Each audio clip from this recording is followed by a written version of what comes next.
गुरु प्यारी साध संगत जी, राधा स्वामी।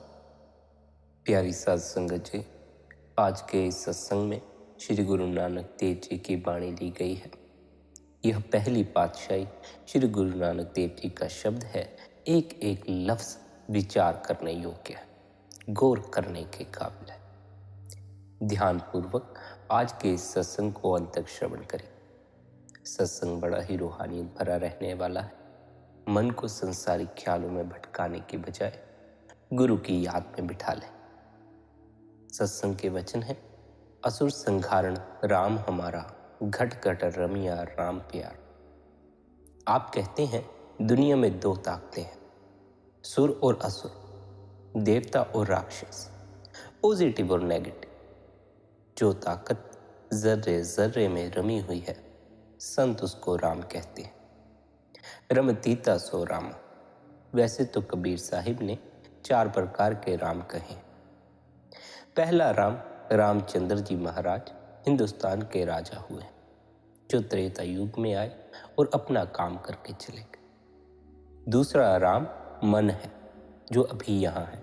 कभी कलकत्ता चला जाता है, कभी बंबई चला जाता है, कभी बच्चों की तरफ चला जाता है, कभी माँ बाप की तरफ चला जाता है, कभी दुकान की तरफ चला जाता है, कभी घर की तरफ चला जाता है, कई कई जगह चला जाता है। यह कभी बैठता ही नहीं, यह बड़ा चंचल है। हम सो जाते हैं, मगर यह सोया हुआ भी दौड़ता फिरता। विचार करके देखो, अगर आप चुप भी बैठे रहो तो यह बाजारों में फिरता होगा या घर के कामों का ध्यान करता होगा। तीसरा राम ब्रह्म है, जो सारी सृष्टि को पालता है। चौथा नाम सतनाम है, जो खंडों ब्रह्मांडों को बनाता है, सभी में रमा हुआ है।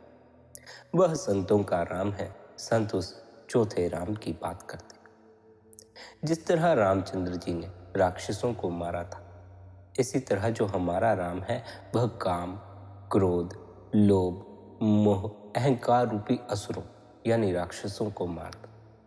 मतलब कि वह काल की सारी असुरी शक्तियों को यानी कि नेगेटिव शक्तियों को मारता।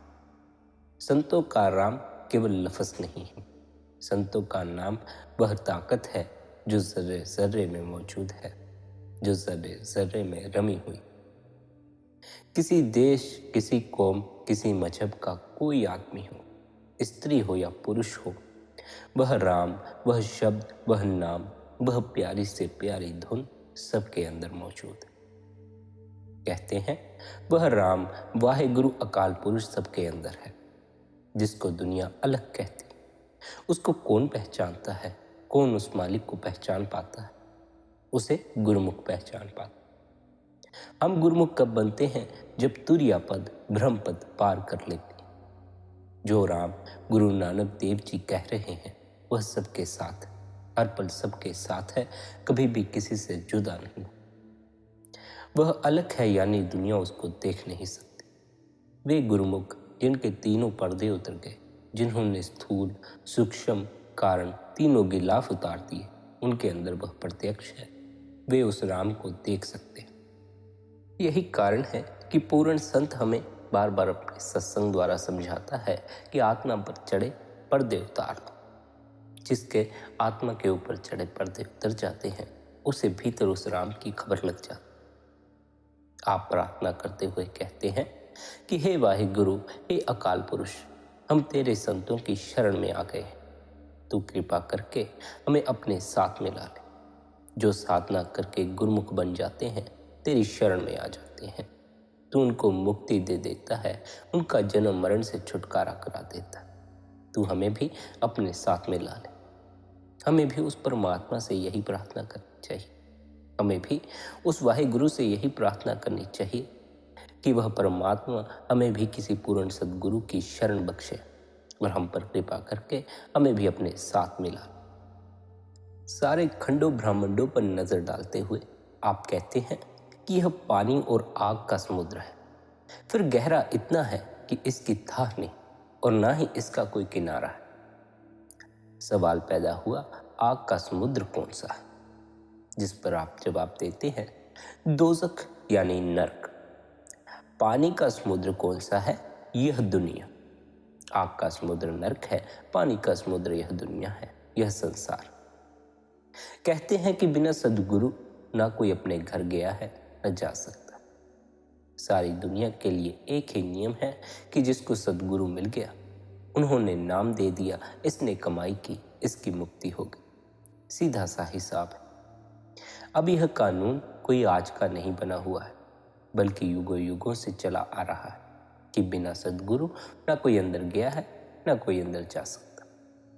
बिना सद्गुरु न किसी ने अंदर का पर्दा खोला है, न खोल पाएगा। अब जोर देकर कहते हैं कि तमाम दुनिया मनमुख है, अंधी है। इन जीवों को पता नहीं कि हमारा देश कौन सा है। अंधे आए और अंधे चले गए। जन्म लेते हैं, मरते हैं, फिर जन्म लेते हैं, फिर मरते हैं। जिन जिन की रूह मन के अधीन है, वे मन के कहे खाते पीते, वे मन के कहे दुनिया में उलझे रहते हैं। उनकी प्रार्थनाएं भी फिर दुनिया से जुड़ी हुई होती। वे प्रार्थना में मांगते ही क्या है बच्चे? वे प्रार्थना में मांगते ही क्या है? धन, पद, मकान, प्रतिष्ठा, मान सम्मान।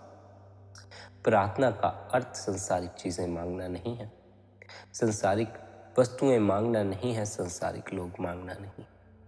प्रार्थना का अर्थ तो गुरु के चरणों में अपने शीश को नुमा देना। पूर्ण गुरु जीवन में मिल जाए और हमें क्या चाहिए? जिसे पूर्ण गुरु मिल गया उसे परमात्मा भी मिल जाता। जिसे परमात्मा ही मिल जाए उसे भला और क्या चाहिए? जिसने जीते जी उस परमात्मा को पा लिया, वह अंतिम बेला में अपने हाथ भर कर जाता है। जिसने उस परमात्मा को जीते जी नहीं पाया, वह जीवन भर कुछ भी इकट्ठा करता रहे, कितना ही इकट्ठा करता रहे, उसे अंत में खाली हाथ ही जाना पड़ता है।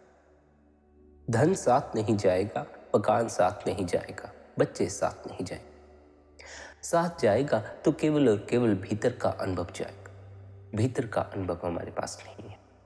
धन हमारे पास है, मकान हमारे पास है, ऊंचे से ऊंचा ओहदे का कोई न कोई अधिकारी है ही, लेकिन भीतर का अनुभव नहीं। भीतर का अनुभव ही अपने साथ ले जाया जा सकता। भीतर का अनुभव कर लेना बड़ा ही आवश्यक है। जो भीतर का अनुभव कर लेते हैं वे इस संसार से भरे हाथ जाते हैं। जो भीतर के अनुभव से वंचित रह जाते हैं वे इस संसार से खाली हाथ जाते हैं। जो गुरुमुख नहीं बनता, जो मनमुख ही बना रहता है, अंदर नाम की लज्जत नहीं लेता, वे खाली आता है और खाली चला जाता। जो मनुष्य जन्म पाकर अंदर नहीं गए, उनका जन्म कैसा रहा उसका बयान करते हुए आप कहते हैं, कुत्ते जैसा, सूअर जैसा, कौवे जैसा, सांप जैसा, बल्कि वे इसमें भी बुरे हैं, यानी वे मूर्ख हैं। यहां तक कहकर गुरु साहिब कहते हैं कि वे 84 के चक्र में पड़े। वे जन्म लेते हैं, मरते हैं, मरते हैं, जन्म लेते हैं। गुरु के बिना शब्द नहीं मिल पाता और शब्द के बिना जन्म मरण से छुटकारा नहीं ले पाता। 84 के चक्कर से मुक्त नहीं हो पाता। कोई गुरु मिले, वह शब्द का भेद दे तो इनका जन्म मरण खत्म हो जाए, नहीं तो खाली आए और खाली चले।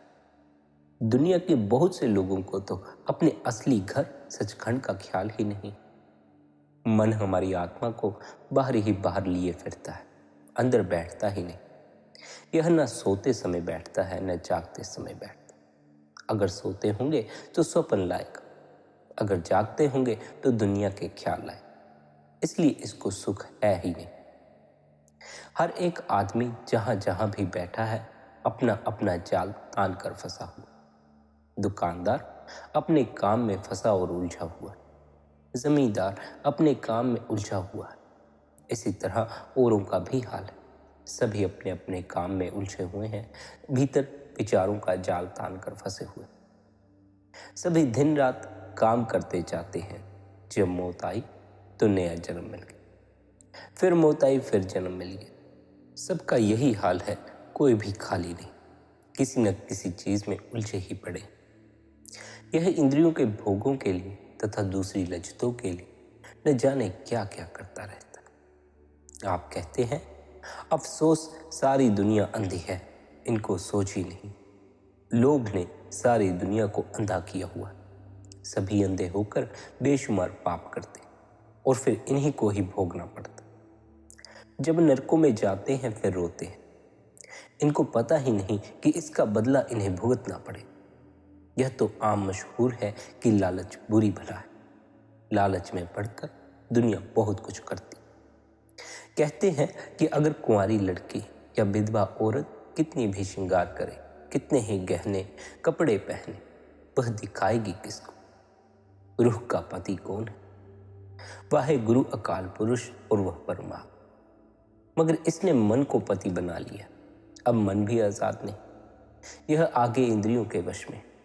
कहते हैं जिसको अपना परमेश्वर पति न मिले, पराये पतियों के पास ठोकरें खाती फिरे, उसका हार श्रृंगार भी व्यर्थ है। इसी प्रकार रूह ने अपने पति अकाल पुरुष को छोड़कर मन को अपना पति बना लिया। कभी किधर फिरती है, कभी किधर फिरती है। मन इसको अंदर नहीं जाने देता, अपने पति से मिलने नहीं देता। यह आत्मा परमात्मा की अंश है। सारी दुनिया की अफसर है, सचखंड से आई, लेकिन इसने किसके साथ दोस्ती की? मलिन मन के साथ, जो पहले ही इंद्रियों के पीछे मारा मारा फिरता है। फिर आत्मा का ठिकाना कहाँ? आप कहते हैं यह खोटे कर्म करके भूत प्रेतों की योनियों में जाता है, नरकों में जाता है। इसको अंधेरी कोठरी में बंद किया जाता है, वहां यह रोता है, लेकिन वहां इसकी कोई भी नहीं सुनता। नरकों का हाल पढ़कर देखो, रूह कांप उठती है। नरकों में आग का सूरज तप रहा है, आग के खंभे तप रहे हैं। अगर वहां की एक चिंगारी यहां आ जाए तो सारी दुनिया जल जाए। लेकिन फिर भी हम मन के पीछे लगकर गलत कर्म करते रहते। हम नरकों का हाल पढ़कर भी अपने आप को दुख में डालने के लिए तैयार रहते हैं, पीड़ा में डालने के लिए तैयार रहते हैं। गुरु साहिब कहते हैं कि मुक्ति नाम में है। नाम सद्गुरु से मिलता है। जिनको नाम नहीं मिला, सद्गुरु नहीं मिला, उनकी 10 नंबरियों की तरह हमेशा धर्मराज के दरबार में पेशी होती रहती। ये कभी मक्खी, कभी मच्छर, कभी कुत्ता, कभी बिल्ला, कभी बैल बनते हैं। हर योनि में जब मौत आती है तब यमदूत आकर कहते हैं कि चलो धर्मराज के पास। वहां हर वक्त हाजिरी रहती है, दुख रहता है। मनुष्य जन्म 84 लाख योनियों में सबसे ऊंचा जन्म है। करोड़ों सालों के बाद मिलता है, लेकिन इसने इसको बर्बाद कर दिया। कुत्ते बिल्लों की तरह खोद। जिस तरह किसी कुम्हार को हीरा मिला, उसने गधे के गले में बांध दिया, उसकी कदर नहीं की। यही हमारा हाल है। हम इस मनुष्य जन्म की कदर नहीं करते।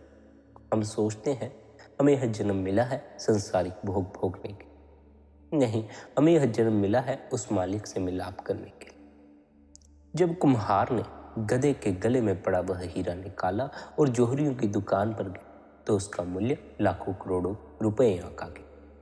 इसी तरह जब हम सद्गुरु की शरण में जाते हैं तो हमारे इस मनुष्य जन्म का मूल्य बढ़ जाता है। हमें इस मनुष्य जन्म का असल मूल्य पता लग जाता है। आप कहते हैं पर इसने अपने असल मूल्य को जाना नहीं। इसने दुनिया खाई, दुनिया पी, दुनिया की आशा, दुनिया की मनसा, दुनिया को ही दीन ईमान बनाया। अब सारी दुनिया कूड़ है, नाशवान है। अगर यह आशा मनसा भी करता है तो कूड़ की करता है, नाशवान चीजों की करता है। यह कहता है मेरी दौलत, मेरी जमीन, मेरा घर, मेरे बेटे बेटी। इसलिए यह रोगी जन्म मरण में आता रहता है। जब मौत आई, यमदूत धर्मराज के दरबार में ले गए। वहां हिसाब देना पड़ा। वहां जाकर फिर रोता है। वहां जाकर रोने से कोई फायदा नहीं होता। मनुष्य जन्म संभालना था, वह संभाला नहीं। गुरु नानक देव जी सारी दुनिया का फोटो खींचते हुए कहते हैं कि यही सभी का हाल है।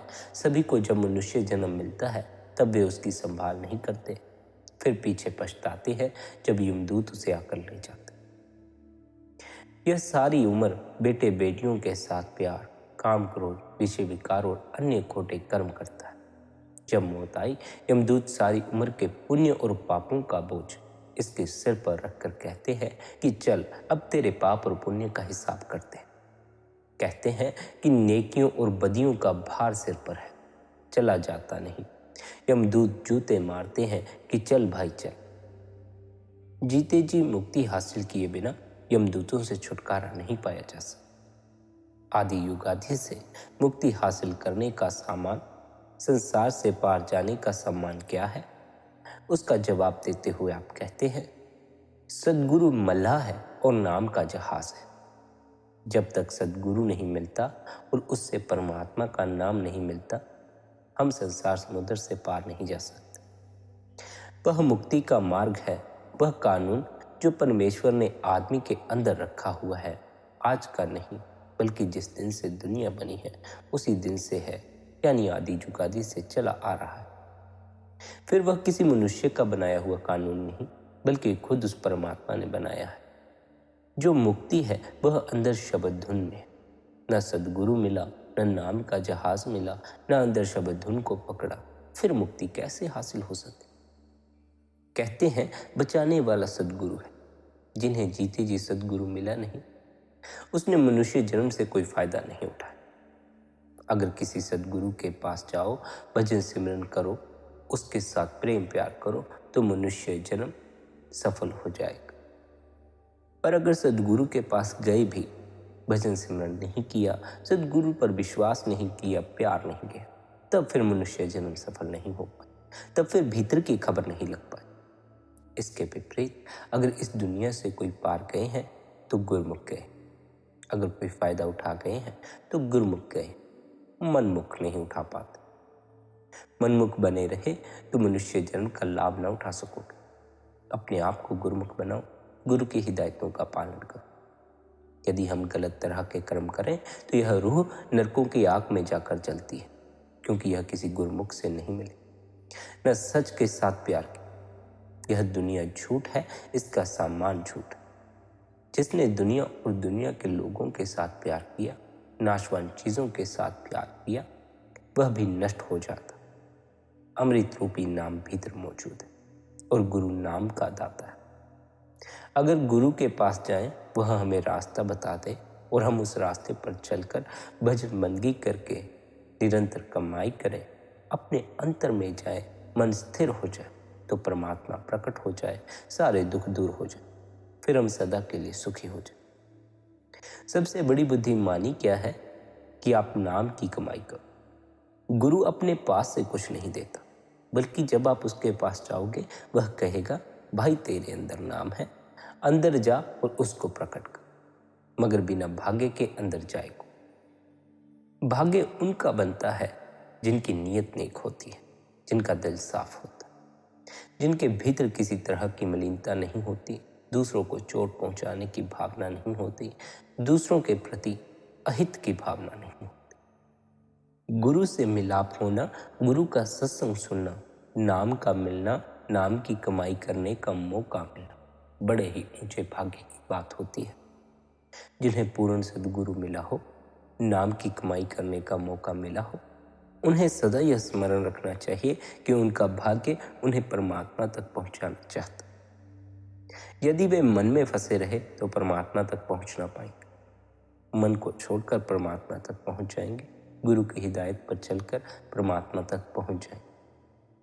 नहीं तो अगर गुरु भी मिला, सत्संग भी मिला, नाम भी मिला, लेकिन कमाई न की तो कोई फायदा नहीं। फिर ना सचखंड पहुंचे, ना परमात्मा में समा सके।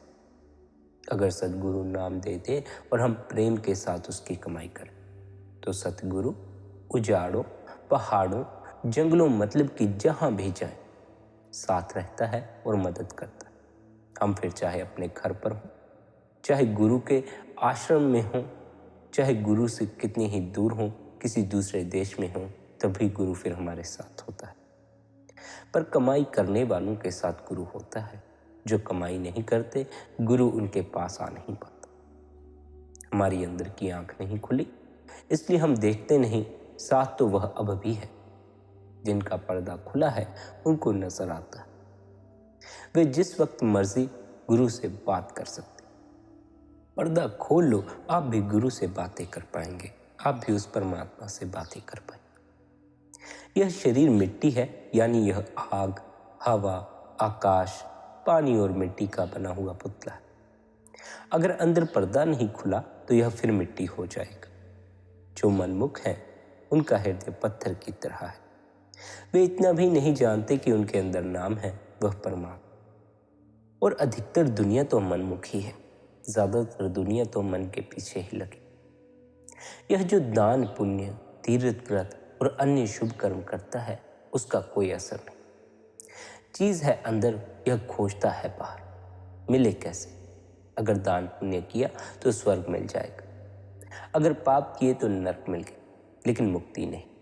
सारी उम्र बाहर ही बाहर बैठे रहे तो मुक्ति हासिल नहीं होगी। भीतर उतरोगे तो मुक्ति हासिल होगी। माया एक सरपणी है जो इसके साथ लगी हुई।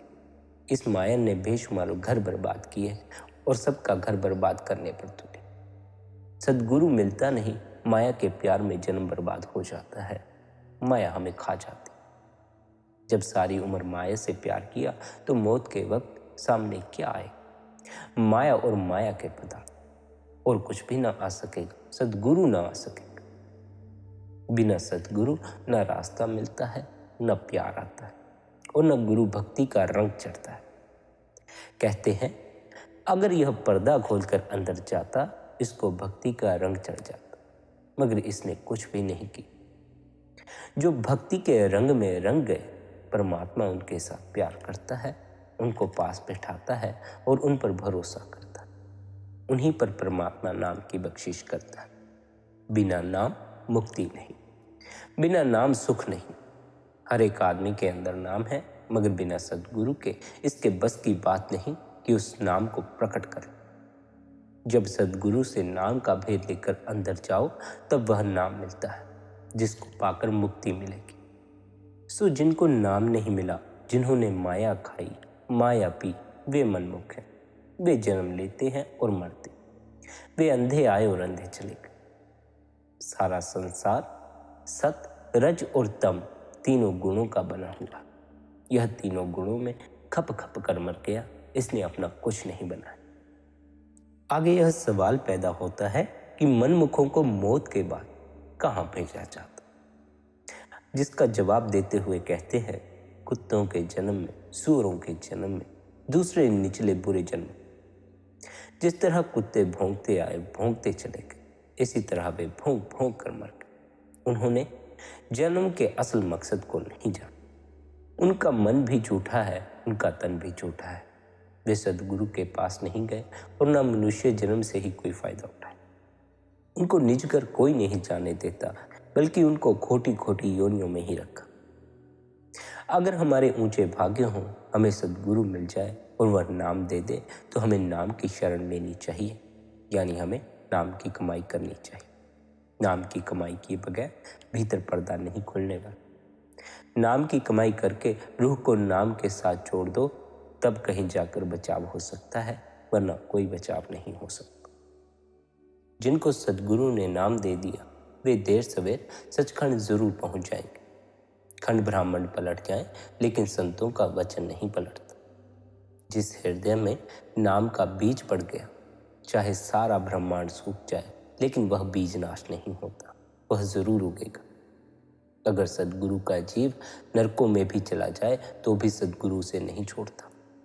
चाहे शिष्य गुरु को छोड़ जाए, लेकिन गुरु शिष्य को नहीं छोड़ता, क्योंकि नाम दिया हुआ। ज्यों ज्यों शिष्य नाम की कमाई करेगा, सद्गुरु अंदर से मदद देगा और धीरे धीरे सचखंड पहुंचाकर ही छोड़े। दुनिया के जितने लोग हैं वे लफ्जों को जपते हैं, लेकिन नाम लफ्ज नहीं। जिस तरह मिश्री मिश्री या मिठाई मिठाई कहने से न स्वाद आता है, न मुंह मीठा होता है और न ही भूख मिटती।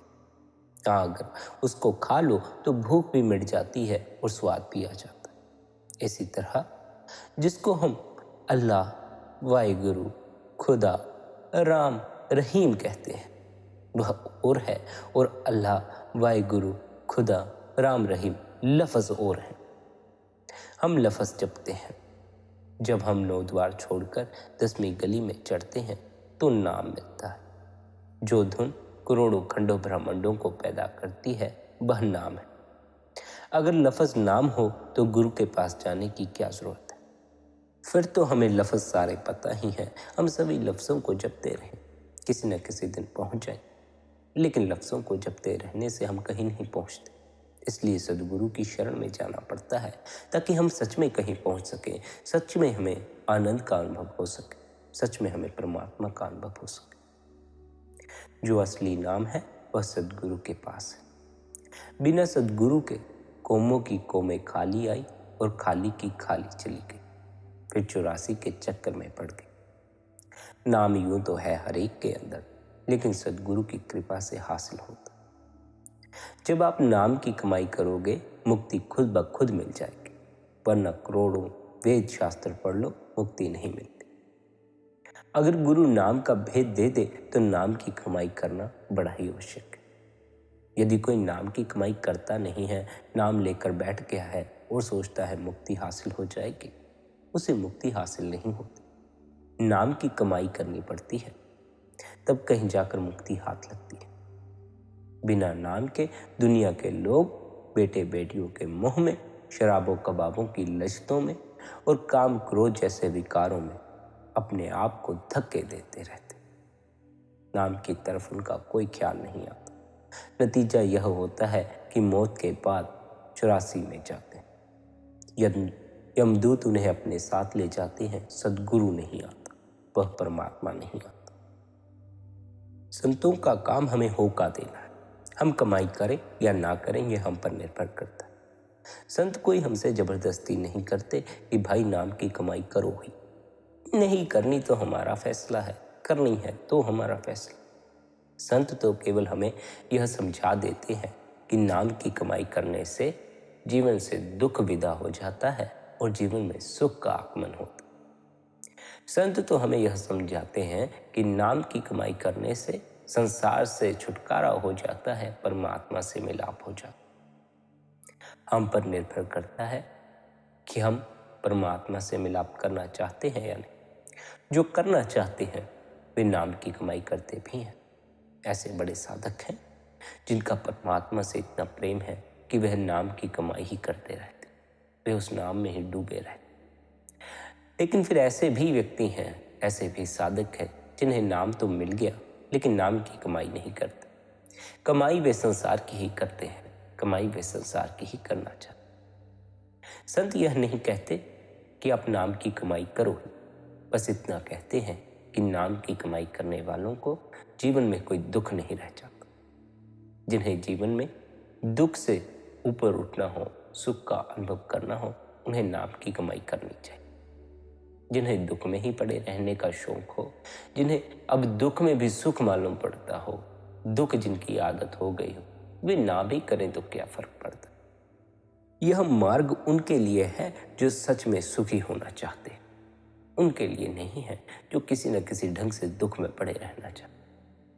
कुछ भी करोगे तो दुख तो पैदा होगा। जिस दिन पूर्ण विश्राम में पहुंचोगे उसी दिन सुख का अनुभव होगा। संत हमें पूर्ण विश्राम में उतार देना चाहते हैं, संत हमें पूर्ण सुख में उतार देना चाहते हैं। हम तो छोटे छोटे सुखों के पीछे भागते, हमें पूर्ण सुख की कोई खबर ही नहीं कि पूर्ण सुख उपलब्ध होता कैसे। हमने छोटे छोटे सुखों के पीछे अपनी जिंदगी बर्बाद कर दी, इस मनुष्य जन्म को बर्बाद कर दी। पूर्ण सुख की खोज कभी भी नहीं की, पूर्ण सुख की तलाश कभी भी नहीं। पूर्ण सुख संतों की शरण में जाकर मिलता है जब वे हमें नाम की युक्ति दे देते। लेकिन सुख उपलब्ध तब होता है जब हम नाम की कमाई निरंतर करते हैं, गुरु के उपदेश अनुसार करते हैं। यदि हम नाम की कमाई नहीं कर रहे हैं फिर हमें सुख की कामना नहीं करनी चाहिए, क्योंकि फिर तो हम सद्गुरु की हिदायत पर चले ही नहीं, सद्गुरु के दिए अभ्यास की हमने पालना की ही नहीं। यही तो शर्त है कि आप कमाई करिए और सुख का अनुभव करिए। और तो सद्गुरु कुछ नहीं कहता कि यहाँ जाओ वहाँ जाओ, इतने पैसे दो, या ये चढ़ाओ या वो चढ़ाओ। नहीं, सद्गुरु कुछ भी नहीं कहता, केवल और केवल इतना ही कहता है कि नाम की कमाई भर कर लो, बाकी कुछ करने की आवश्यकता नहीं पड़ी। जब नाम की लज्जत आ जाती है तो जीते जी ही मुक्ति हो जाती, पर नाम की मस्ती में हम मस्त हो जाते हैं। न किसी के साथ कोई झगड़ा रहता है, न किसी के साथ कोई फसाद रहती है। जिनका अंदर पर्दा खुल गया, जो नाम के रंग में रंग गए, वे प्रेमी हैं। वे चाहे हिंदू हैं, चाहे मुसलमान हैं, चाहे किसी अन्य कौम या मजहब के हैं, उन्होंने अपने मनुष्य जन्म से फायदा उठा लिया। नाम की कमाई करने वाले साधक का एक ना एक दिन अवश्य ही परमात्मा से मिलाप हो जाता। उस नाम तक पहुंचने के लिए हमें निरंतर भजन बंदगी करनी चाहिए, निरंतर ध्यान में बैठना चाहिए।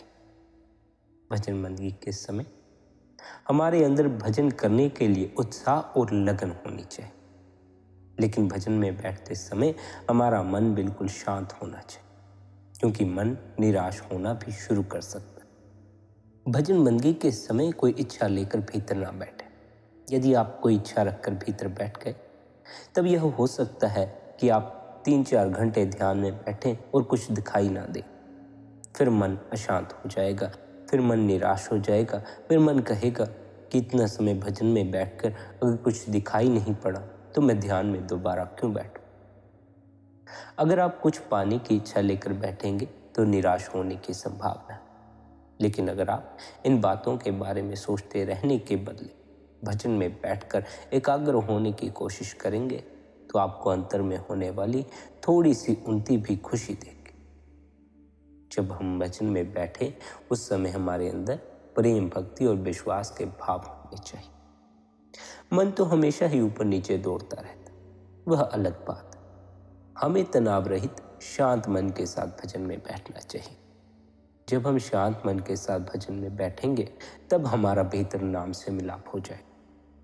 एक बार भीतर नाम से मिलाप हो गया तो फिर उसकी कमाई करनी, फिर भजन बंदगी की आवश्यकता नहीं रह जाती। लेकिन जब तक भीतर नाम से मिलाप नहीं हुआ तब तक निरंतर भजन बंदगी करनी चाहिए, निरंतर ध्यान में बैठना चाहिए, अपने गुरु के दिए उपदेश पर अमल करना चाहिए। एक बार भीतर गुरु सा नाम हाथ लग जाए फिर आप उसकी कमाई करें, फिर उसकी कमाई करके ही आप मालिक तक पहुंच जाते। पर जब तक नाम नहीं मिला भजन की कमाई करें, सिमरन की कमाई करें। उस नाम से जुड़ना भी है, उस नाम से जुड़ने के लिए भजन बंदगी करनी। नाम की कमाई तो हम तब करेंगे जब नाम हमारे हाथ आएगा। नाम ही अगर हमारे हाथ में नहीं आया तो उसकी कमाई हम कैसे कर पाए। नाम कोई लफ्ज नहीं, भीतर गुरु की धुन है। सिमरन के जो लफ्ज हैं, जो गुरु द्वारा लफ्जों में दिया गया नाम है, वह केवल उस धुन तक पहुंचने का एक माध्यम। उन लफ्जों को जप कर हम भीतर उस नाम तक पहुंच सकते हैं जो धुन के रूप में भीतर गूंज रहा। भीतर गूंजते नाम को पकड़कर मुक्ति हासिल होती है, लफ्जों वाले नाम से मुक्ति हासिल नहीं होती। मन को जब भी आप भजन में बैठें तो मन को भजन में लीन कर देना। अगर मन बाहर भागता रहा तो भजन एक मशीन की क्रिया ही रह जाता है, जिसका पूरा लाभ नहीं होता। रूहानी अभ्यास एक रस्मी क्रिया नहीं होनी चाहिए। जब मन भजन में लीन हो जाता है तब स्वाभाविक रूप से भजन के प्रति मन में प्रेम और भक्ति आ जाती।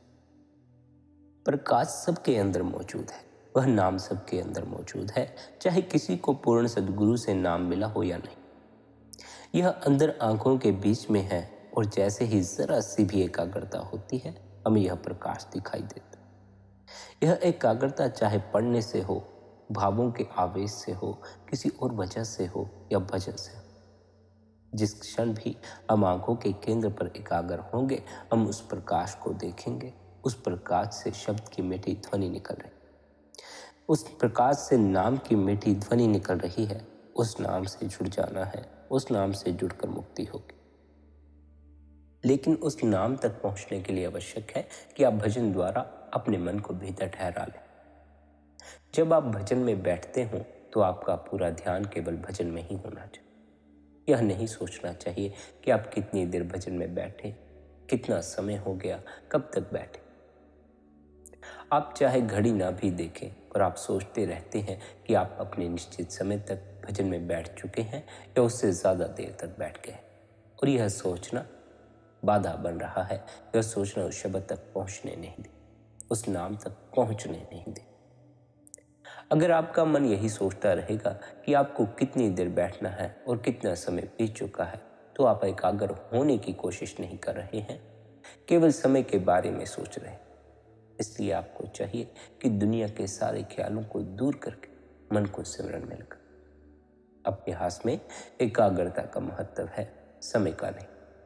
अगर आप प्रेम, भक्ति और पूरी एकाग्रता के साथ थोड़े समय के लिए भी बैठते हैं तो वह थोड़े समय के लिए बैठना भी आपको बड़ा लाभ दे जाएगा।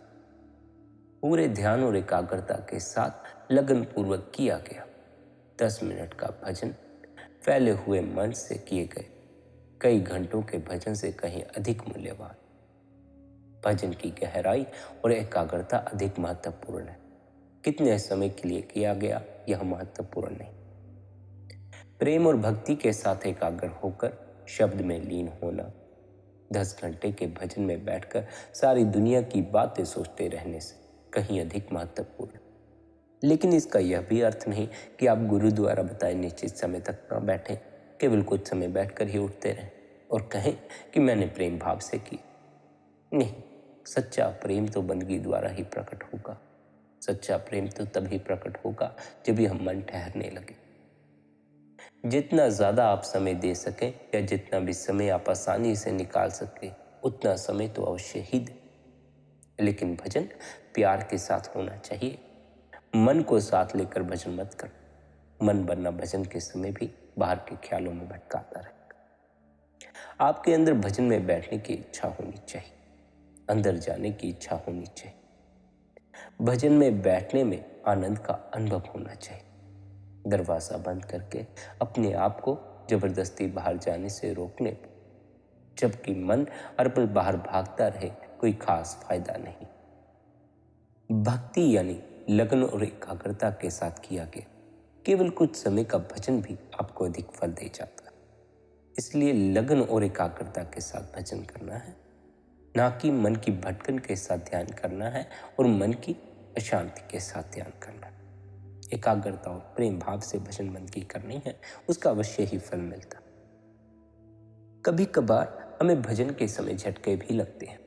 कभी कभी अपनी भक्ति भावना या भावुकता की तीव्रता के द्वारा हम अपने ख्याल को एकाग्र तो कर लेते हैं, पर मन शरीर में इतना फैला होता है कि हमारे लिए अपनी आत्मा की धारा को समेटकर ऊपर लाना मुश्किल होता है। इसलिए तब कभी कभी इस प्रकार के झटके लगने शुरू हो जाते हैं और कुछ लोग तो बेहोश भी हो जाते हैं। पर चिंता की कोई बात नहीं, हमें घबराना नहीं चाहिए। हमें उस मालिक अपने सद्गुरु पर भरोसा रखना चाहिए। भजन में शरीर को कोई नुकसान नहीं पहुंचता। आप फिर से उठ जाएंगे।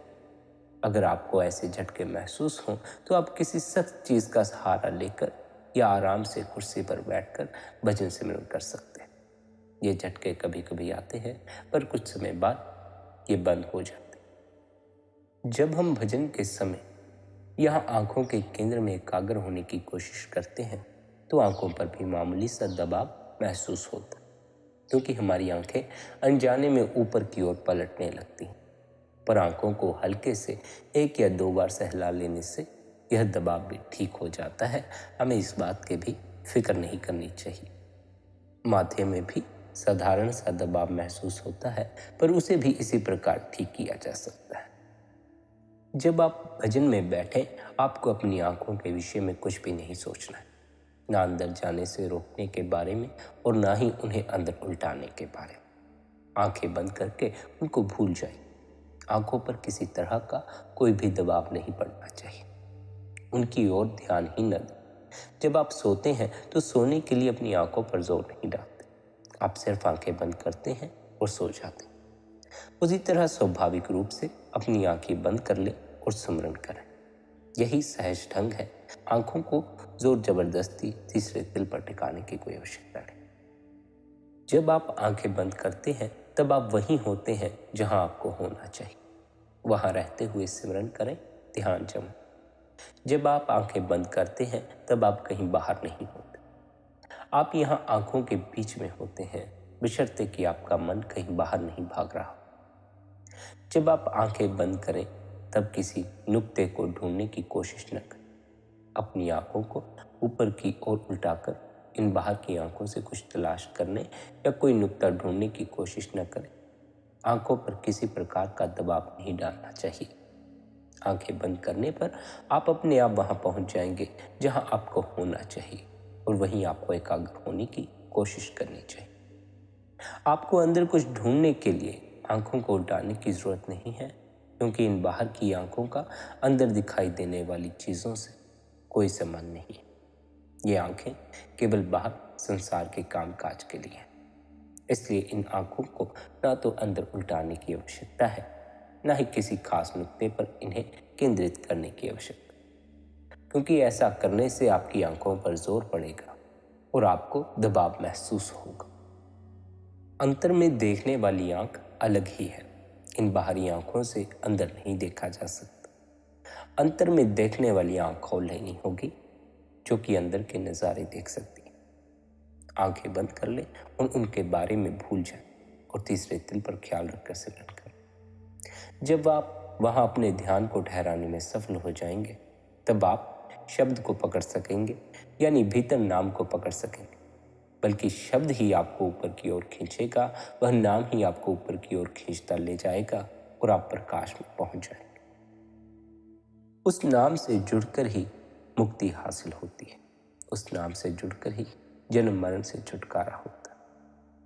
इसलिए प्यारी साध संगत जी, हमें भजन बंदगी द्वारा उस नाम से जुड़ जाना, उस नाम से जुड़कर उस नाम की कमाई करनी है। उस नाम की कमाई करने से हम परमात्मा में समा सकें। यह नहीं समझ लेना है कि केवल भजन बंदगी करते रहने से हम परमात्मा में समा जाएं। भजन बंदगी का लक्ष्य तो उस नाम तक पहुंचना है। ध्यान का लक्ष्य तो भीतर गूंजते उस नाम तक पहुंचना है। उससे अपनी लिव को जोड़ दे, क्योंकि हमें उस नाम की खबर नहीं, उस नाम का कोई पता नहीं। हमें भीतर कोई धुन सुनाई नहीं पड़ती, हमें भीतर वह प्रकाश नजर नहीं आता जिसमें से वह नाम की ध्वनि निकल रही है। इसलिए हमें किसी सद्गुरु की शरण लेनी पड़ती। सद्गुरु हमें उस नाम से जुड़ने के लिए भजन बंदगी की युक्ति थमा देते हैं, नाम दे देते। लेकिन वह नाम असली नाम नहीं है, वह नाम नहीं है जिससे हमें अपनी लिप को जोड़ना। हमें भीतर गूंजते उस शब्द से अपनी लिप को जोड़ना है, भीतर गूंजती उस नाम की धुन से अपनी लिप को जोड़ना। वह नाम कब प्रकट होगा? जब हम निरंतर भजन बंदगी करेंगे, जब हम अपने मन को ठहरा लेंगे, जब हम अपने ख्याल को तीसरे तिल पर पक्का कर लें। भजन सिमरन की कमाई करनी है ताकि हम नाम तक पहुंच सके। भजन सिमरन की कमाई किए बिना हम नाम तक नहीं पहुंचते। इसीलिए तो हम भजन सिमरन की युक्ति लेते हैं, ताकि हम भी उस नाम तक पहुंच सकें, हम भी नाम से जुड़ सकें। लेकिन भजन सिमरन की कमाई करते रहना ही असल मकसद नहीं, उस नाम की कमाई करना असल मकसद। उस नाम की कमाई करते करते हमें अपनी आत्मा का अनुभव होता। उस नाम की कमाई करने से हमारा परमात्मा से मिलाप हो पाता है, हम जन्म मरण से छूट पाते। इसलिए प्यारी साध संगत जी, निरंतर भजन सिमरन करें, निरंतर ध्यान करें, ताकि आप अपने भीतर गूंजते उस नाम से जुड़ सकें। उस नाम से जुड़कर उस परमात्मा से जुड़ जाएं। इतने प्रेम और प्यार से आपने सत्संग को सुना, उसके लिए आप सभी का धन्यवाद। साथ ही यदि आपको आज का यह सत्संग अच्छा लगा हो, तो आप आज के इस सत्संग को अपने मित्रों और संबंधियों के साथ शेयर भी कर सकते हैं। शबदुन सत्संग चैनल को सब्सक्राइब भी कर सकते हैं। सुबह 5:30 बजे सत्संग का आनंद भी ले सकते हैं। बाकी आपकी अपनी मौज है। अपना ख्याल रखें।